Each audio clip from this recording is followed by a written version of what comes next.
আগামী 13 নভেম্বর ঢাকায় আওয়ামী লীগের ডাকা লকডাউনের প্রতিবাদে ময়মনসিংহের ভালুকায় বিক্ষোভ মিছিল করেছে বাংলাদেশ জাতীয়তাবাদী স্বেচ্ছাসেবক দল।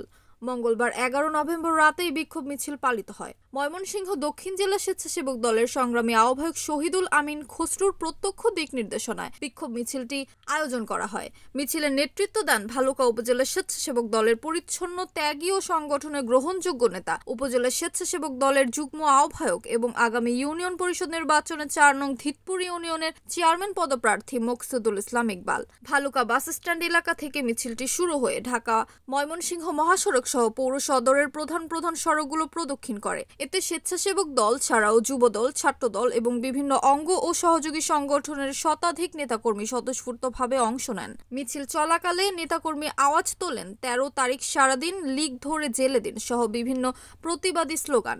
একই সঙ্গে তারা আওয়ামী লীগের ঘোষিত লকডাউনের বিরুদ্ধে নিজেদের কঠোর অবস্থান তুলে ধরেন। সড়ক প্রদক্ষিণ শেষে মিছিলটি পুনরায় বাস স্ট্যান্ডে এসে শেষ হয়। পরে সেখানে একটি সংক্ষিপ্ত প্রতিবাদ সমাবেশ অনুষ্ঠিত হয়।